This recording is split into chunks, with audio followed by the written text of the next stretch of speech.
அஸ்ஸலாமுஅலைக்கும், welcome to ஷாலாஸ் recipes. இன்றைக்கி நம்ம என்ன ரெசிபி பார்க்க போகிறோம்னா ரிச்சான ஸ்வீட் தாங்க பார்க்க போகிறோம். பாதாம் ஹல்வா, ஃபுட் கலர் சேர்க்காம ஹெல்த்தியான ரெசிபி. வாங்க எப்படி செய்யலாம்னு பார்க்கலாம். 1 கப் பாதாம் எடுத்துக்கோங்க. ஹாட் வாட்டர் ஊற்றி நல்லா ஊற வச்சுக்கலாம். ஒரு 1/2 hour ஊற வச்சுருங்க. ஊற வச்ச தண்ணியை நம்ம ரிமூவ் பண்ணிடலாம். இப்போ அந்த தோலையும் நம்ம எடுத்துடலாம். இப்போ மிக்ஸி ஜாரில் மாற்றிக்கங்க. அதில் 100 கிராம் பால் சேர்த்துக்கிறேன். நான் ரொம்ப நைஸாக இல்லாமல் கொஞ்சம் நல்லா திருன்னு அரைச்சிக்கோங்க.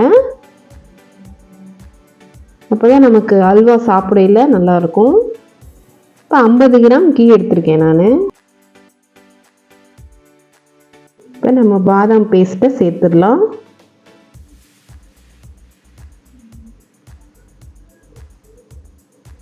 இப்போ நம்ம நெய்யிலேயே நல்லா மிக்ஸ் பண்ண போகிறோம். இந்த ரா ஸ்மெல் போகிற வரை நம்ம மிக்ஸ் பண்ணிக்கிட்டே இருக்கணும். கொஞ்சம் டைம் எடுக்கும். அப்போ தான் நமக்கு நல்ல வாசமாக இருக்கும் அல்வா சாப்பிட்றதுக்கு. அதில் கொஞ்சமாக குங்கும உப்பு சேர்த்துக்கோங்க. ஆப்ஷனல் தான், வேண்டானா விட்டுடலாம். ஒரு கலருக்காக நான் குங்கும உப்பு கொஞ்சமாக சேர்த்துருக்கேன். ஃபுட் கலர்னால் எதுவும் சேர்க்கலை, இந்த குங்கும உப்பு சேர்த்தது மட்டும்தான். ரா ஸ்மெல் போயிடுச்சு. இப்போது இதில் 1 கப் சுகர் சேர்த்துக்கலாம். நம்ம இது மிக்ஸ் பண்ண மெல்ட் ஆகும், சுகர் மெல்ட் ஆகும். ரொம்ப ரிச்சான ஸ்வீட்டுங்க இது, ரொம்ப ஹெல்த்தியானதும் கூட.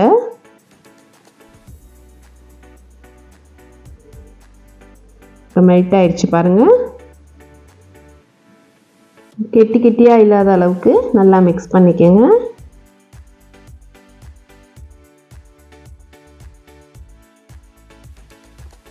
இன்னும் கொஞ்சம் ஒரு 25 கிராம் நெய் சேர்த்துருக்கேன்.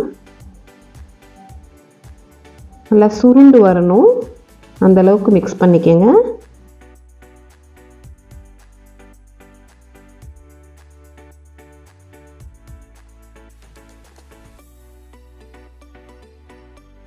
மேலே ஒரு பிஞ்ச் சால்ட் சேர்த்துக்கலாம். ஒரு 15 நிமிஷம் மீடியம் ஃப்ளேம்லேயே மிக்ஸ் பண்ணிக்கிட்டே இருங்க. நமக்கு அல்வா சுருண்டு வரணும்.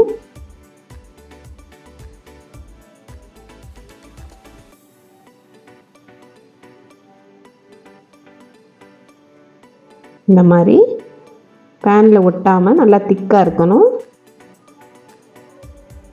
இப்போ சுருண்டு வரையில் இன்னும் கொஞ்சம் நம்ம நெய் சேர்த்துக்கலாம். ஒரு 50 கிராம் நெய் சேர்த்துக்கோங்க. நெய் சேர்த்து மறுபடியும் நல்லா ஒரு 2 நிமிஷம் மிக்ஸ் பண்ணிக்கிட்டே இருக்கணும்.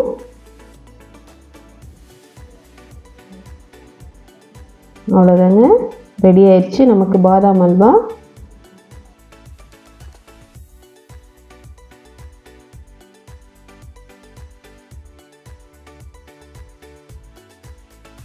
இப்போ நம்ம இறக்கிடலாம். ஒரு பவுலில் மாற்றிக்கிடலாம். பாருங்கள், பேனில் இருந்தே நமக்கு பவுலில் விழுகையில் அவ்வளோ அழகாக விழும். இந்த மாதிரி கரெக்டான கன்சிஸ்டன்சியில் இருக்கணும். மேலே கொஞ்சமாக பாதாம் போட்டுக்கலாம். அவ்வளோதாங்க, டேஸ்டியான ஆல்மண்ட் அல்வா சூப்பராக தயாராகிடுச்சு நமக்கு. நீங்களும் ட்ரை பண்ணி பாருங்கள். ட்ரை பண்ணி பார்த்துட்டு எப்படி இருக்குன்னு எனக்கு கமெண்ட்டில் சொல்லுங்கள். நெக்ஸ்ட் வீடியோவில் பார்ப்போம். தேங்க்ஸ் ஃபார் வாட்சிங். பாய்.